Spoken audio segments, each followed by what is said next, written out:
Chapter का नाम है क्रिया। क्रिया मीन्स होता है वर्ब, यानी कोई भी काम करना। जैसे बंदर पेड़ पर बैठा है ना, ये बैठा है, बैठना इसका काम है। हवाई जहाज उड़ रहा है, हवाई जहाज काम क्या कर रहा है, उड़ रहा है, तो ये वर्ब है। बच्चा रो रहा है, तो ये वर्ब है। क्लियर होगी। इसी तरह वर्ब यानी क्रिया हम किसे कहते हैं, किसी काम को करना या होना, यानी जिन शब्दों से किसी काम का करने या होने का बोध हो, उसे क्रिया कहते हैं। शॉर्ट में हम क्या कहें, कोई काम का करना या होना, वो शब्द जो बताएं, जो कोई काम का करना या होना जिन शब्दों से पता चले, वही शब्द क्रिया है। क्रिया के मूल रूप को धातु कहते हैं। क्रिया के मूल रूप को धातु कहते हैं। जैसे पढ़, लिख, खा, सो आदि। जैसे पढ़ लफ्ज है, मेन वर्ड यही है, इसी से इसमें ना लगा दो तो पढ़ना, पढ़ता है, पढ़ेगा, पढ़ रहा है, पढ़ चुका है ना। तो ये मूल शब्द जो होते हैं, इन्हीं में हम प्रेजेंट, पास्ट, फ्यूचर ये सब बनाते हैं। ठीक है, लिखेगा, लिख चुका है ना, सब हम करते हैं। अब क्रिया दो भेद होते हैं, एक होता है सकर्मक क्रिया, एक होता है अकर्मक क्रिया। सकर्मक क्रिया क्या होता है, जिसमें कर्म होता है, यानी जिसमें ऑब्जेक्ट होता है। अकर्मक क्रिया क्या होता है, जिसमें कर्म नहीं होता, यानी ऑब्जेक्ट नहीं होता है। ठीक। अब जैसे जैसे वो पानी पी रहा है, वो पानी पी रहा है, वो क्या पी रहा है, पानी। जब हमें आंसर मिल जाए तो जो आंसर मिला वही ऑब्जेक्ट है, जिसमें वही कर्म है। ठीक है, वो क्या पीता है या क्या पी रहा है, पानी। पानी यानी ऑब्जेक्ट। अगर हम पानी को छुपा लें, वो पी रहा है, अब इसमें कर्म ही नहीं है, ऑब्जेक्ट ही नहीं है, वो क्या पी रहा है, आंसर ही नहीं मिल रहा। ठीक है, तो ये जब हम कहें वो पी रहा है, वो क्या पी रहा है ना पता चले, तो वो अकर्मक। लेकिन अगर वो क्या पी रहा है, क्या, किसे, किसको, ठीक है, इस तरह की चीज़ें जब आंसर मिल जाए तो वो सकर्मक, नहीं मिले आंसर तो अकर्मक। जैसे इसकी पहचान क्या होता है, जब क्या, किसे या किसको लगाने से जो उत्तर मिले वो कर्म होता है। अगर कर्म है तो उत्तर मिल गया तो सकर्मक क्रिया। ठीक है, अब ये कर्म है ना, वो खाना खाता है, वो क्या खाता है, खाना। ठीक है, तो जब वो खाता है तो अकर्मक, वो खाना खाता है तो सकर्मक। ठीक है, क्लियर हो गई। ये सकर्मक की ट्रिक है। बस हमें क्या सवाल करना है, क्या, किसे या किसको।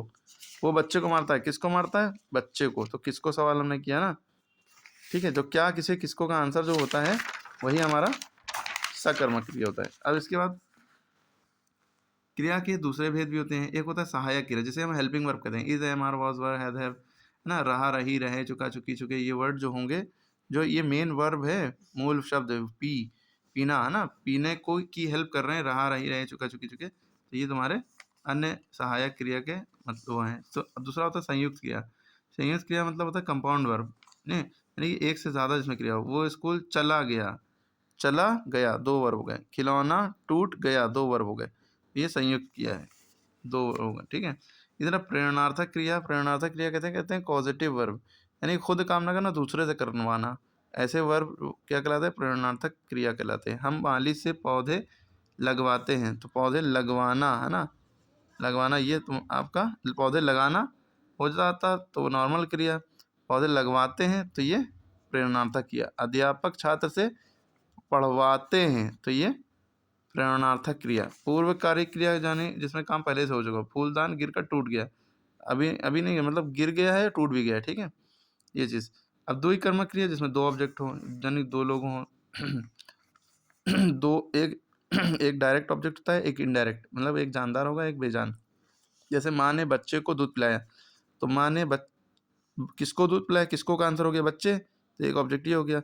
बच्चे को क्या पिलाया, क्या का आंसर हो गया, दूध, तो क्या और किसको, दोनों के आंसर मिले। ठीक है, तो वो द्वि कर्मक क्रिया है। ठीक है, जैसे हम क्या कहते हैं, द्वि कर्मक। क्लियर हो गई बात। पूर्वकालिक क्रिया और द्वि कर्मक में कंफ्यूज ना होइएगा, और ये इंपॉर्टेंट भी है। ये एक्सरसाइज बहुत इंपॉर्टेंट होती है, लोग कंफ्यूज रहते हैं बच्चे। इसमें सकर्मक अकर्मक बताना है। पिताजी अखबार पढ़ते हैं, तो पिताजी क्या पढ़ते हैं, अखबार, आंसर मिल गया तो सकर्मक। ठीक है, दिव्या बिस्तर पर सो रही है, दिव्या बिस्तर पर क्या कर रही है ना, तो ये हम ऐसे पूछेंगे, दिव्या बिस्तर पर सो रही है, बिस्तर पर क्या सो रही है, दिव्या बिस्तर पर क्या सो रही है, क्या का आंसर नहीं मिल रहा है ना, बिस्तर पर क्या सो रही है, क्या का आंसर नहीं मिल रहा है, बस बिस्तर है। ठीक है, तो जब क्या का आंसर नहीं मिले, किसे का आंसर नहीं मिले, या किसको आंसर नहीं मिले, अकर्मक है। ठीक है, रमा चाय पी रही है, रमा क्या पी रही है, चाय, तो सकर्मक। राघव नाच रहा है, राघव क्या नाच रहा है, वर्ब तो नाच रहा है, नाच रहा के राघव के बीच में कोई बात आनी चाहिए जो क्या का आंसर हो। तो राघव क्या नाच रहा है, नहीं पता चल रहा, खाली नाच रहा है, तो अकर्मक। शेर दहाड़ रहा है, शेर क्या दहाड़ रहा है, ठीक है? दहाड़ लफ्ज़ भी यूज़ करना है और शब्द सब्जेक्ट भी यूज़ करना है। कौन जो इंसान है, जानवर है, वो भी यूज़ करना है बोल पूछने में। शेर दहाड़ रहा है। अगर हम पूछें क्या दहाड़ रहा है, तब तो आंसर मिल ही जाएगा शेर, ना?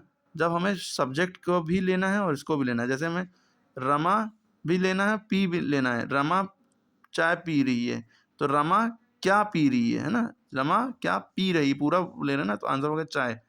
इस केस में ये सकर्मक है, ठीक है? तो सकर्मक, अकर्मक बहुत ध्यान रखना है, ठीक है?